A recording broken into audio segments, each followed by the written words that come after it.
के times news में आपका स्वागत है। मैं हूं एम.के. आजाद।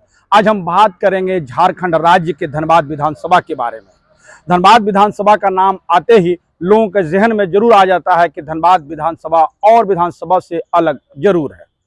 इनके जो नज़ारे हैं, उनके जो उम्मीदवार हैं और इनके जो चुनकर जाने वाले एमएलए हैं, वो सारे लोग की अपनी एक गरिमा होती है। क्योंकि धनबाद विधानसभा के जो वोटर हैं वो बड़ा सजग माने जाते हैं। पिछले विधानसभा में जितने लोग भी चुनाव जीत कर गए हैं, उनमें सारे लोगों की जो छवि देखी जाए तो स्पष्ट होता हुआ दिखेगा कि वो एक साफ सुथरा छवि के जरूर है। तो कहा क्या जाए, लेकिन विगत चुनाव के दौरान जो बात सामने आ रही है वो बड़ा हैरान और परेशान करने के लिए काफी है। क्योंकि धनबाद जिले के धनबाद विधानसभा में कांग्रेस पार्टी के तरफ से भी और भारतीय जनता पार्टी के पास भी दो ऐसे उम्मीदवार सामने आते हुए नजर आ रहे हैं। उससे धनबाद की जो वोटर हैं, धनबाद विधानसभा के जो वोटर हैं, वो अलग नजरिया पेश करते हुए नजर आते हैं। आज हम उसी को टटोलते हैं कि सही माने में हुआ क्या है। विगत कांग्रेस पार्टी के चुनाव अभियान समिति के जो लोग सामने आए थे और उनके कार्यक्रमों में जो भीड़ एक साथ उभरी थी और उसमें आपस में ही नेता जूतम पैजार करते हुए नजर आए, तो कहा क्या जाए।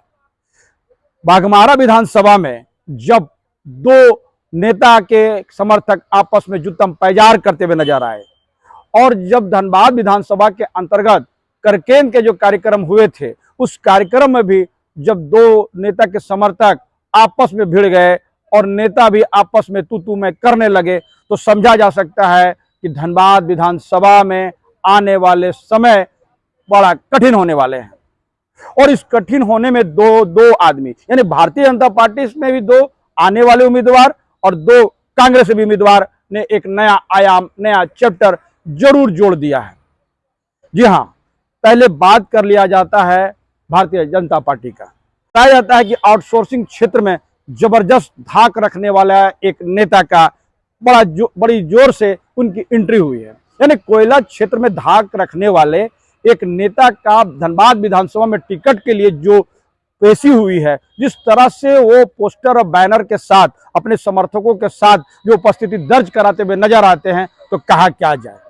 और जब रक्षा मंत्री राजनाथ सिंह धनबाद आए थे, तो जिस तरह पोस्टर और बैनर, जब वो कोयला क्षेत्र में अपने आप को एकाध राजा मानने वाले जब उनका पोस्टर बैनर चमका, तो समझा जा सकता है उसमें लिखा हुआ था समाज सेवी। तो सवाल है कि समाज सेवी का क्या परिभाषा है और इस समाज सेवी को विधानसभा चुनाव लड़ने की आवश्यकता क्यों पड़ी, जबकि बताया जाता है कि आउटसोर्सिंग में उनकी जबरदस्त एंट्री है और इस क्षेत्र में होने वाले तमाम ठेके पट्टे भी उनके द्वारा ली जाती है। कोई भी कंपनी कितना भी ताकतवर क्यों ना हो, इन कंपनी से संपर्क किए बिना कोई भी काम नहीं कर सकती है। ये कोई छिपी बात तो बिल्कुल नहीं है। तो अचानक ऐसी कौन सी परिस्थिति खड़ा हो गई कि उन्हें एमएलए बनने का सपना दिखाई देने लगा और पोस्टर बैनर और पूरी तरह से अपने कुछ चंद लोगों को इस कदर घुमाने का खेल हुआ। यानी हर जगह छोटे छोटे कार्यक्रम होते हुए चले गए और धनबाद से लेकर रांची और दिल्ली तक टिकट के लिए लॉबी लगाए जाने लगा है। अब हम बात कर लेते हैं दूसरे क्षेत्र में। एक स्वस्थ क्षेत्र में काम करने वाले एक नेता को भी एमएलए बनने की जरूरत क्यों पड़ गई, ये भी एक बड़ा दिलचस्प नजारे हैं। एक बड़े अस्पताल के वो मालिक बताए जाते हैं और अस्पताल काफी अच्छी चलती भी है, लेकिन पता नहीं कैसे कैसे किन लोगों के द्वारा यह दिमाग में बैठाया गया कि एमएलए बनना चाहिए। और उन्होंने भी स्वास्थ्य क्षेत्र में जिस तरह से पोस्टर बैनर करके पूरा पाट दिया, पूरे धनबाद विधानसभा को पाट दिया, तो कहा क्या जाए। वो भी नेता राजनाथ सिंह के कार्यक्रम में बढ़ चढ़ के हिस्सा लिए, बड़े लोग इकट्ठा किए और किसी हाल में धनबाद विधानसभा के जो वर्तमान विधायक राज सिन्हा का वो टिकट काटने के लिए लॉबी करते हुए नजर आए।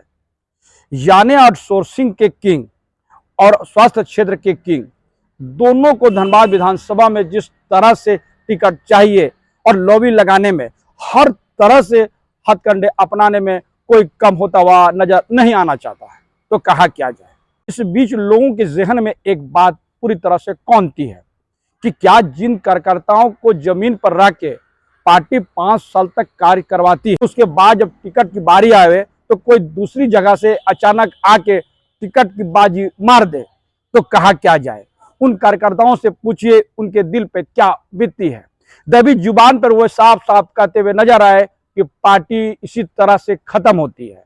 जिस तरह से चाल चरित्र चेहरा की बात करने वाली भारतीय जनता पार्टी में अगर ऐसे नेताओं की एंट्री हो जाएगी तो जमीनी कार्यकर्ता क्या करेंगे आसानी से समझा जा सकता है। तो क्या टिकट का पैमाना पैसा हो चला है? जिस तरह से लोकसभा में करोड़पतियों की संख्या बढ़ रही है, राज्यसभा में जिस तरह से उम्मीदवार बड़े बड़े करोड़पति बैठते चला जा रहे हैं, तो लोकतंत्र बचा कहाँ? क्या लोकतंत्र अब पैसे तंत्र में बदलता हुआ नजर आएगा? क्या धनबाद विधानसभा में भी जो वोटर है इसको लेकर कंसंस नहीं है? उनके दिमाग पे नए नए सवाल खड़े नहीं हो रहे हैं? यह बात आज पूरी तरह से राजनीतिक चर्चाओं का विषय बना हुआ है। पोस्टर, बैनर, आदमी रख के जिंदाबाद मुर्दाबाद के नारे लगाना, पैसे देकर टिकट की लॉबी लगाना राजनीति का चर्चा जरूर बना हुआ है, खासकर धनबाद विधानसभा में। चलिए अब हम देश की सबसे पुरानी पार्टी कांग्रेस पार्टी की बात कर लेते हैं। अपने आप को बलिदानी पार्टी कहने वाली कांग्रेस पार्टी में भी जिस तरह से 2 नए नेताओं का एंट्री होता हुआ दिखता है, उससे भी लोग हैरान और परेशान जरूर है। जी हाँ, और इसमें भी एक शिक्षा क्षेत्र के किंग माने जाने वाले एक नेता अचानक उनको विधानसभा का टिकट चाहिए। उनके पुत्र भारतीय जनता पार्टी में 1 लाख रुपए देके आजीवन सदस्य बने हैं, इसके बारे में भी बताया जाता है।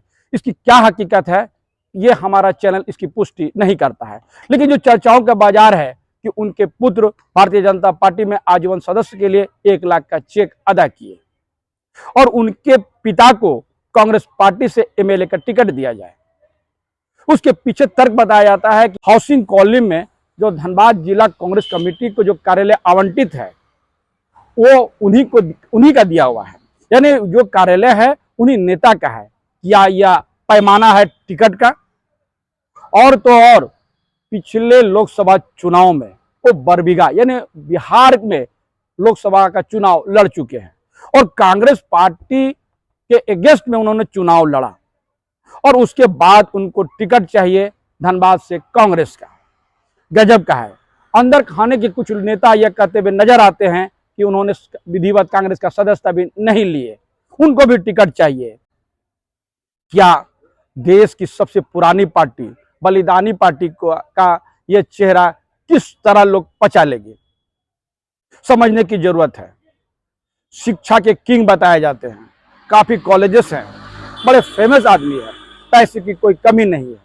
और यहां तक बताया जाता है कि पिछले लोकसभा चुनाव जो धनबाद लोकसभा का जो चुनाव है उसमें उन्होंने भारतीय जनता पार्टी के जो कैंडिडेट थे उनके पक्ष में मतदान करने का आह्वान किए। इसकी पुष्टि हमारा न्यूज चैनल नहीं करते हैं, हमारी न्यूज चैनल नहीं करती है, लेकिन जो बात सामने छनकर आ रही है, क्योंकि जिस तरह से ब्रह्मसी समाज की एक बैठक जिसमें ढुल्लू महतो को फतवा के तौर पर वोट देने की अपील की गई थी, उसमें भी वो कैंडिडेट जो अभी वर्तमान के जो कैंडिडेट कांग्रेस के बनने के लिए बेताब हैं उनको भी देखा गया था। अंदाजा लगाते चले जाइए, पोस्टर बैनर से उन्होंने भी पूरे जिला को पट रखा है और खासकर धनबाद विधानसभा में उनका पोस्टर बैनर इस ओर इशारा करता है कि वो किसी भी कीमत पर धनबाद विधानसभा में बाय हुक बाय क्रूक वो चुनाव में टिकट लेने चाहते हैं। तो कहा क्या जाए। अब हम बात कर लेते हैं दूसरे कैंडिडेट का। वैसे तो वो कैंडिडेट दिल्ली के हैं, वो धनबाद में भी उनका वास्ता रहा है, कुछ पढ़ाई लिखाई के बारे में वो बताते नजर आते हैं और मकान भी उनका धनबाद में है और उन्होंने ट्विटर हैंडल से अपना इस्तीफा सौंपा था। बाद में बताया जा रहा है कि वो भारतीय जनता पार्टी और अन्य पार्टियों में अपने राजनीतिक भविष्य को तलाशने की कोशिश की और विगत चुनाव में वो इसकी रोल कहाँ थी, यानी लोकसभा चुनाव में उनका क्या भूमिका थी, वो किसी से छिपी बात तो बिल्कुल नहीं है। लेकिन इस बीच वो गायब कहाँ थे। बताया जाता है कि वो भारतीय जनता पार्टी में भी अपने भविष्य तलाशने की कोशिश किए और वहां से टिकट प्राप्त करने की कोशिश किए, सफलता नहीं मिली, वो फिर वापस कांग्रेस में अपना रुख करते हुए नजर आए। जब उनसे पूछा जाता है तो वो कहते हैं कि मैंने कब इस्तीफा दिया और मेरा इस्तीफा कब स्वीकार हुआ। तो सवाल है कि विगत दिन वो अपनी राजनीतिक गतिविधि कहाँ चला रहे थे। उन्होंने भी पूरी पोस्टर बैनर पूरा पार्ट रखा है। पहले तो उन्होंने एक राज्य को बेहतर बनाने के लिए एक कार्यक्रम जो है संचालित किए और उसके तहत उन्होंने सभी कार्यक्रम करते हुए नजर आए। कांग्रेस के बैनर तले उनका कोई कार्यक्रम नहीं हुए, वो अपना एनजीओ के मार्फत तमाम तरह के कार्यक्रम करते हुए नजर आए। अब उनको कांग्रेस पार्टी का टिकट चाहिए और उन्हीं नेता से झारखंड प्रदेश के एक युवा नेता का पूरी बकझक अब आम हो चुकी है और पिछले दिनों की बात है।